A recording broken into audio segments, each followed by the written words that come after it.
We'll take first question here. Eric in the second row. Good afternoon, bud. Hey. Let's start with Giannis stuff. Are you expecting Giannis to play game 1 tomorrow? No, we'll continue to update it. He's had a good day. He's making progress. But I don't have expectations either way. What does a good day entail? What has he done? Like, where is he at physically? Just what has he done today? Yeah, he's done court work again today. And so he's making progress, and, we'll continue to update. You guys are going to practice. Is he going to practice? I think he may walk through a few things, but, we'll kind of determine that when we get out there. For you guys defensively, obviously, Booker and Paul are such a big part of everything that they do offensively. We've seen you switch more. We've seen you guys play them straight up. Just as you're going into this series, what do you want your guys to focus on against those two? They're very special players. They're gifted, talented. We gotta do our best to make everything hard on them. Limit their easy looks, limit their good looks, keep them off the free throw line. Feel like we got a lot of guys that we can throw at them. But they test you, they challenge you like great players do.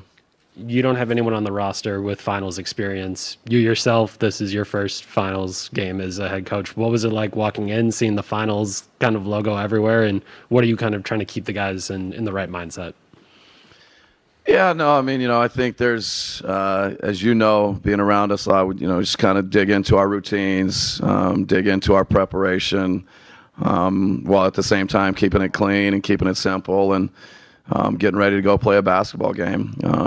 Certainly understand that, you're one of the last two teams standing, and this is a special place to get to. But at the end of the day, there's more work to be done, and you just focus on that work. Malika? Hey, Bud. I was just wondering if you could expand on with Giannis. Is it shooting? Is it cutting? Is he getting that explosiveness back? What is he actually doing? And is it more than what he was doing the last time he was on the court? Yeah, no, I'm just going to leave it. He did court work, so he's making progress, and, we're pleased that he's making progress. Number 2 in the blue shirt. Jonathan? Coach, being somebody who kind of started your career overseas and worked your way up, how much can you relate to somebody's journey like P.J. Tucker, who has really grounded himself to get to this point? Yeah, I wouldn't equate my journey at all, or at least the fact that. But I love that that he started and played in Europe, and those guys, whether they be American players or international players, that kind of start and grow in that environment, and find a way to make it to the NBA and have a huge impact on winning. Wherever PJ Tucker goes, he's been a winner. But I think part of that is when you maybe, I think in a film session the other day we were joking, I don't know, I think Germany and different, Russia and here and there, and it builds his character. He was already tough, but I love his background and how he's gotten to where he is today. How early after that March trade did you see what he could bring to this team? I'm sure that you knew what he could bring, but you saw it with the pieces that you already had. Yeah, I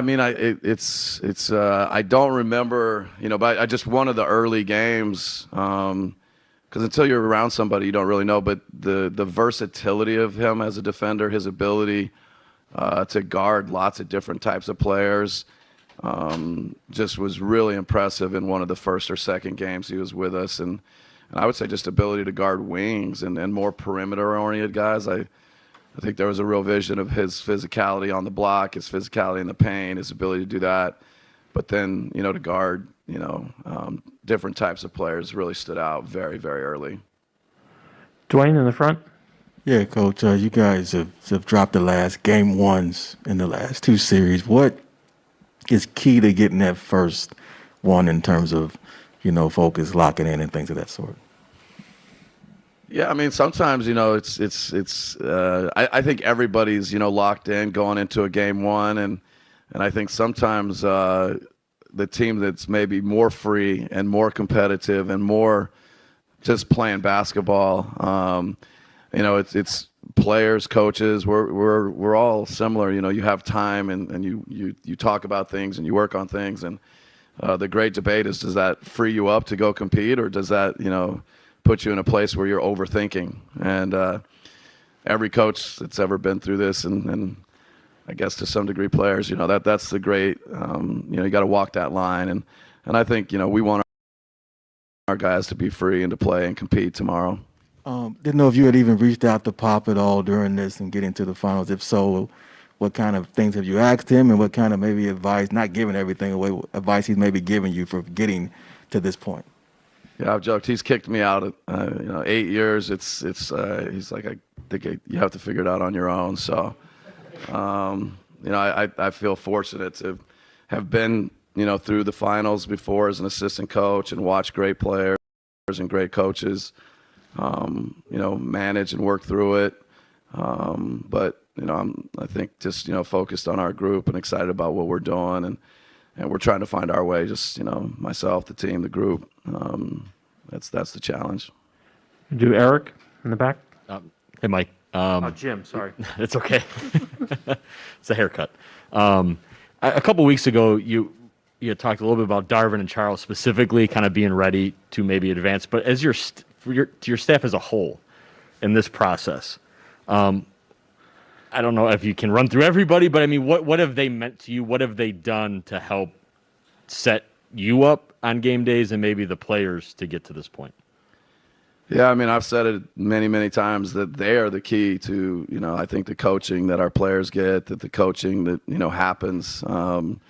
They do the lion's share of the film, the prep, the work, you know, the player development, how the players grow and how the players will be ready to play.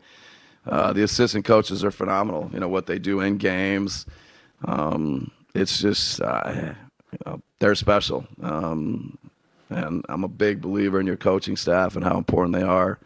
And I couldn't be more proud of them and more grateful for them. They all are, they're all special. Yeah. So, and it's a lot of fun to do it with them. You know, I think they do a good job of bringing a little bit of fun factor, you know, to the process too. So yeah, I love my guys, love my staff. They're incredible. Dan? Hey, bud. Kind of along those lines specifically, this organization and your players have been through a ton emotionally since the bubble and beyond. How valuable has it been having someone like Vin Baker, who has as good a perspective on life as anyone? Have you seen that be a factor for you guys as in your culture and in your organization? Yeah, I think Vin has been incredibly important to us and unique. I think, you know, there's a big part of the staff that, you know, has been together for a significant amount of time, and Vin's a little bit of that new blood, but he's also been here for 3 years, and he's been in Milwaukee for a long time and had an amazing career. And the respect that the players have for him, the appreciation, and his outlook on life is just, I'm like, every time I'm around Vin Baker, I want more, you know, and he's good for me. He's good for our players. It's hard to kind of, unless you get to experience Vin on a day-to-day basis, but he's very special, very good, and this perspective, the words, the thought behind it, yeah, he's really good for the players, really good for all of us. Peter, we'll go to Zoom next. The next question will be from Barry Bloom. Hey, Mike. How much do you know about the whole Milwaukee Phoenix history with them both expanding into the league at the same time, the cream coin flip? If you have any sort of perspective on this, that you're playing in the finals 53 years after all that happened? I know about as much as what you just described. So, you know, I do, you know that those things happen, but I would be, you know, to say it goes much further or much deeper than that, you know, but I do think there's just a ton of respect for the Bucks organization, and, you know, you get to see and feel some of that history and appreciate, you know, where they started. how they've evolved, including 10 years, whatever it was, and now to where we are today, and all the things that an organization goes through. I just, it's been great to have, I guess a little 3-year window of it. We joke, it's 50 plus years and a lot of winning, a lot of success, and I'm just happy to be a little small piece of the Bucks organization. Thanks. Next question will be from John Weatherspoon. So congratulations on your finals berth, John Weatherspoon, NBA panel. Can you talk about the team's next up mentality as Giannis has went down and how close this team is?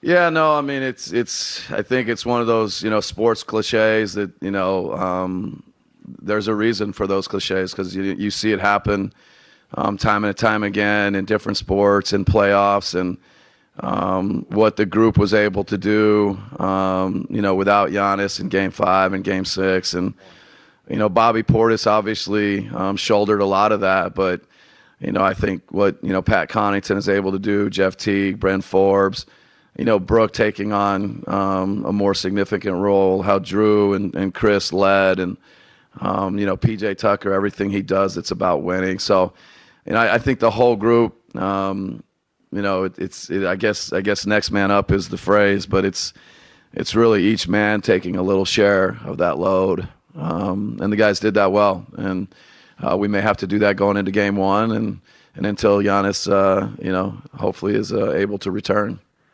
Lisa, last question in the back row. All right. So, Coach, with Giannis' uncertain situation, does it make extra difficult for you and your staff in very short period of rest time? I mean, it's the playoffs. They always have a little bit of, things that are complicated and hard. And I'm sure Phoenix, they may be asking Phoenix the same question. Is it harder, not knowing? And, you just got to take things as they come. Again, try and keep things clean for the players. Just allow them to go out and play.